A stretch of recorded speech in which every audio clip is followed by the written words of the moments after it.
Hello, so let us begin the seventh module in this series on Fourier analysis and applications. In this seventh module, we'll bring in functional analysis. Methods of functional analysis have been applied with great success in the theory of Fourier analysis. First, we shall look at a classical problem in Fourier analysis, namely the divergence of the Fourier series of a continuous function. You may recall that right in the first module, I have stated this several times that if you simply assume continuity of the function, then the Fourier series may not converge.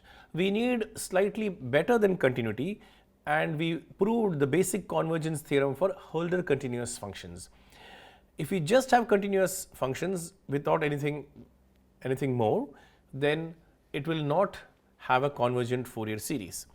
And I also indicated that several proofs are known.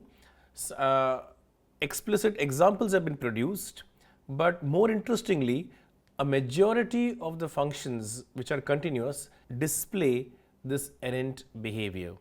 So these are the general comments I made in the first module, and there I also said that we'll come back to this later in the course, and now is the time to come back to these subtle issues. So just to get started, let us recall some basic notions from functional analysis. You have probably studied some of these things, and you can look up the book of Goffman and Pedrick, a first course in functional analysis, which I already referred to earlier.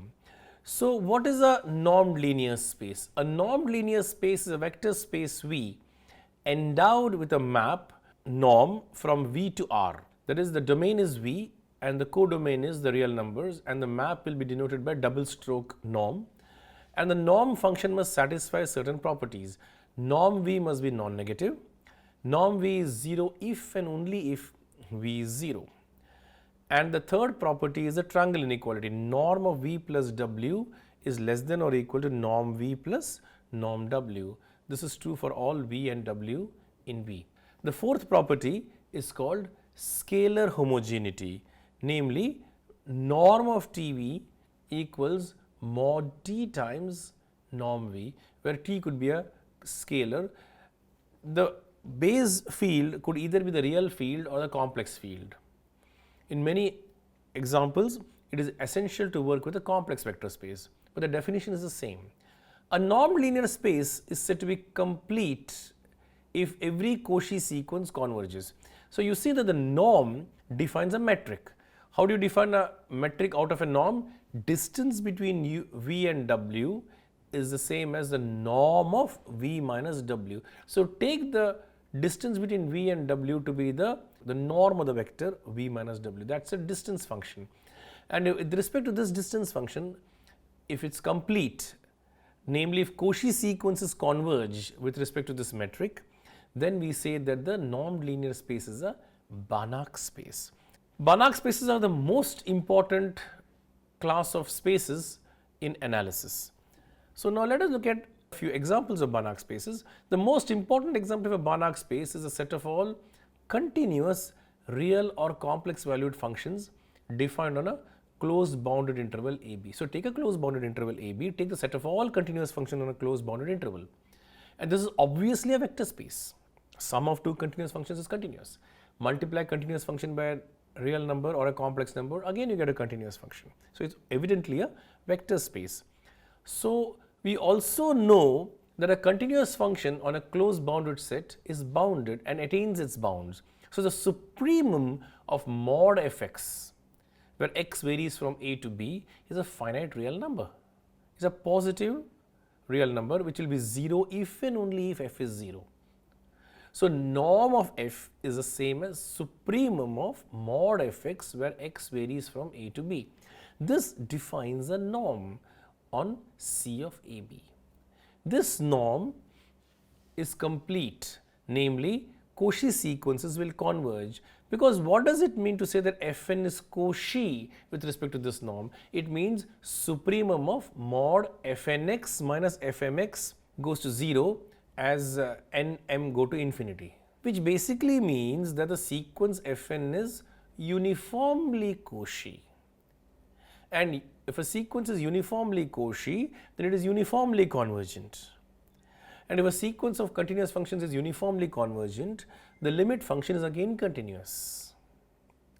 And this will imply that the space C of AB is a Banach space. So now we have got a nice example of a Banach space. Now there is nothing sacrosanct about the closed interval AB. You can take any compact metric space. X could be, capital X could be any compact metric space. C of X endowed with a sup norm is a Banach space. Now if you take a complete metric space, then a closed subspace of a complete metric space is again complete with respect to the induced norm. So now let us look at certain closed subspaces of C of AB. For example, we are interested in Fourier analysis, and so I should be looking at the interval minus pi to pi. And we are looking at 2 pi periodic continuous functions on the real line. So if you take a 2 pi periodic continuous function on the real line, simply restrict it to minus pi pi. And the values at minus pi and pi will agree. So we shall give this subspace of C of minus pi pi, namely those functions which are restrictions of 2 pi periodic continuous functions on the real line, is a closed subspace of the Banach space C of minus pi pi. Let us call this subspace per minus pi pi, per because periodic. So per minus pi pi is a closed subspace of C of minus pi pi, and so per minus pi pi is a Banach space with respect to the sup norm. There are many examples of Banach spaces, and here is a list of 4 of them. So first are the LP spaces, LP of 0, 1, where P runs from 1 to infinity. For each such P, LP of 0, 1 becomes a Banach space. So here we don't have a single example, we have a horde of examples, namely a 1 parameter family of examples of Banach spaces. The most important, of course, is when P equal to 2. L2 of R is an example of a Banach space. It's a Hilbert space. Of course, the LP spaces can be defined over any interval, not just necessarily closed interval 0, 1. You can take any interval I, bounded, unbounded, closed or open, and the LP spaces will be Banach spaces. More generally, you can take a measure space x beta mu, where x is a set, beta is a sigma algebra, and mu is a measure, and LP of x will be a Banach space. And interesting examples are the real line with the usual Lebesgue measure, in which case we look at L2 of R. L2 of R is not only a Banach space but a Hilbert space, what we shall describe pretty soon. And this L2 of R is important in the study of Fourier transforms. We have already seen that the Fourier transform is an isometry from L2 to L2, except for a factor of 1 upon root 2 pi. As I indicated, if x is a compact metric space, then C of x, the space of all continuous complex valued functions on x, is evidently a Banach space with respect to sup norm. Now let us take another example of a Banach space. This time let us take the closed unit disk in the plane, mod z less than or equal to 1. So let us look at those functions which are continuous on the closed disk mod z less than or equal to 1 and are holomorphic inside, namely they are holomorphic in mod z strictly less than 1. Then this becomes a Banach space with respect to sup norm. Let's see why this is so. Now suppose I take a sequence Fn which is Cauchy with respect to sup norm. So I have a sequence Fn of holomorphic functions which are continuous up to the boundary, and supremum of Fn minus Fm goes to 0 as Nm goes to infinity, which means that Fn is a uniformly convergent sequence of holomorphic functions, and we know that the uniform limit of a sequence of holomorphic function is again holomorphic. So the limit function is again holomorphic on mod z less than 1 and continuous on mod z less than or equal to 1. So this example 4 is again an example of a Banach space. In fact, this 4 has a name, it's called the disk algebra. It is not only a Banach space, it's actually a Banach algebra. It's called the disk algebra. It is a very important space in harmonic analysis. Okay, now let us look at continuous linear maps on Banach spaces. Suppose x and y are Banach spaces. We are interested in studying linear transformations from x to y. But we are not just interested in linear transformations from an algebraic perspective. If you study linear transformations from an algebraic perspective, that is linear algebra. We want to do analysis. So we want to demand more. We want to demand that we have a linear map from x to y which is also continuous. It is this continuity that's going to become important, which is going to distinguish the study of Banach spaces as a separate part of analysis, not just a subset of linear algebra. So if you drop continuity, then essentially you are doing linear algebra, you are not doing anything new. So this continuity is a new feature. So now suppose we take a linear transformation T from x to y, then the following are equivalent. Item number 1, T is continuous. T is continuous at the origin. There is a constant m such that norm Tx less than or equal to m times norm x for all x in capital X. The fourth item is T is uniformly continuous. Some of these implications are pretty trivial. 1 implies 2 is completely trivial because the function is continuous, it is obviously continuous at the origin. 4 implies 1 is also completely trivial, a uniformly continuous function is obviously continuous. So now let us turn to 2 implies 3. So to prove that 2 implies 3, T is continuous at the origin. So take epsilon equal to 1. So apply the epsilon delta definition of continuity. So taking epsilon equal to 1, there is a delta greater than 0 such that norm x less than delta implies norm Tx less than 1. Take any x in my space capital X which is non-zero and cook up a new vector y. What is this new vector y? Y is delta x upon 2 norm x. What's the norm of y? The norm of y is delta by 2 into norm of x upon norm x. X upon norm x is a unit vector, so it has unit norm. So norm of y is delta by 2, which is less than delta. So norm of Ty is going to be less than 1. What does y consist of? Y is a scalar multiple of x. What is a scalar? Delta by 2 norm x. So the scalar factor comes out of T. So T of y is delta by 2 norm x into Tx. So norm of y equal to delta by 2 norm x into norm x. So we get Ty equal to delta by 2 norm x into Tx. So norm Ty is delta by 2 norm x into norm Tx. So norm Tx is going to be less than 2 norm x upon delta because norm Ty is less than 1. And so the capital M that we are looking for is 2 by delta. And that completes the proof that 2 implies 3. Now let us go to 3 implies 4. Now we know that norm Tx is less than or equal to m times norm x.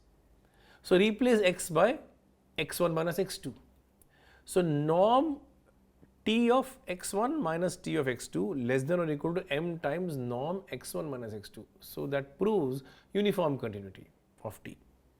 And that completes the argument that these 4 conditions are equivalent, and the most important thing is that 1 and 3 are equivalent. The equivalence of 1 and 3 will be used frequently, and because of this equivalence we also say that continuous operators are also known as bounded linear maps. Continuous linear transformations are also known as bounded linear transformations in the context of Banach spaces. Now we come to one of the most important theorems in general topology and analysis. It is this theorem on which the entire edifice of functional analysis rests, and this theorem is called the Baire category theorem. This theorem is called the Baire category theorem. So what does the theorem say? The theorem says, suppose X is a complete metric space, then if we write X as a countable union of closed Noethern sets, then at least one of the sets must have non-empty interior. In other words, whenever X equals union of En, n from 1 to infinity, where each En is closed, then at least one of the sets En must have non-empty interior. Note that a closed set E has empty interior precisely when the complement is a dense open set. With this simple observation, the proof is quite easy, and let us proceed to the proof of this theorem. So we prove by contradiction. So what is the hypothesis? A hypothesis is that X is a union of ENs where n from 1 to infinity, each EN is closed. We are going to assume that all the ENs have empty interior and we are going to arrive at a contradiction. If all the ENs are empty interior, so all the complements X minus ENs are open and dense. I am calling X minus EN as GN. GN is a open dense set. And since union of EN is X, the intersection of GNs is empty. Okay. So we shall arrive at a contradiction by showing that the intersection of all these sets GN is not only non-empty, but in fact it is dense. How do you show that something is dense? Take a point P in X. We have to show that every open set contains, so let P belong to X be arbitrary. Since G1 is dense, a ball B1P of radius 1 centered at P must have a point Z1 in G1. Now, since G1 is open, we can find a R1 bigger than 0, so that the closed ball S1 of radius R1 centered at Z1 is contained in G1. I urge you to draw pictures, please. And we may assume that this radius R1 is less than half. Now, since G2 is dense, this ball BR1 Z1 must intersect G2 at a point Z2. So, where is Z2? Z2 must be in BR1 and Z2 must be in G2. So, Z2 is in BR1 intersect G2. Now, BR1 is open, G2 is open. So, we select a R2 positive and less than 1/4 such that the closed ball S2 of radius R2 centered at Z2 is completely contained in BR1 intersect G2, so that S2 is contained in BR1, which in turn is contained in S1. S2 is contained in BR1 intersect G2, so it's contained in BR1 and BR1 is contained in S1. Now, G3 is dense in X, so the ball BR2 intersects G3 at a point Z3 in BR2 intersection G3, and G3 being open, we infer that there must be R3 bigger than 0 such that R3 is less than 1/8 and the closed ball S3 of radius R3 centered at Z3 must be contained in BR2 intersection G3. So, we have S3 is contained in BR2, BR2 is contained in S2, S2 is contained in BR1, BR1 is contained in S1. So, proceeding in this manner, we produce a decreasing chain of closed sets, S1 containing S2, S2 containing S3, etc. so that the diameters of these sets go to 0. See, what are the diameters?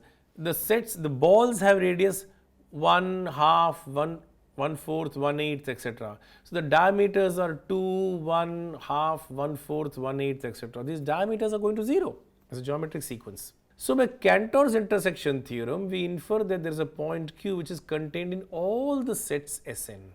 By Cantor's intersection theorem, we have a point Q which lies in with all the sets S, but the Sj is contained in Gj by construction for every j. So, the point Q lies in Gj for every j. So, the point Q lies in the intersection of all these open sets, and so the intersection of these open sets is non-empty. So, we have proved that the intersection is non-empty and we have proved that in fact it is dense. Okay. So, that completes the proof of the Baire category theorem. The Baire category theorem has numerous applications in analysis. You can use the Baire category theorem to prove that a continuous function exists which is nowhere differentiable. That is a very popular application of the Baire category theorem. The Baire category theorem can be used, for example, in the following way. For example, take a vector space V which is of say finite dimensions. Take R3 for example. R3 cannot be written as a countable union of planes because each plane in R3 is a two-dimensional subspace. It has empty interior and is a closed set. So, R3 cannot be a countable union of planes. So, such applications are possible using the Baire category theorem. So, now as a first application of the Baire category theorem, let us prove the Banach-Steinhaus's theorem, which is also known in functional analysis as the uniform boundedness principle. So this is the first major pillar of functional analysis. There are four basic theorems in functional analysis: the open mapping theorem, the closed graph theorem, the Hahn-Banach theorem, and the Banach-Steinhaus's theorem. So now we are concerned with the Banach-Steinhaus's theorem.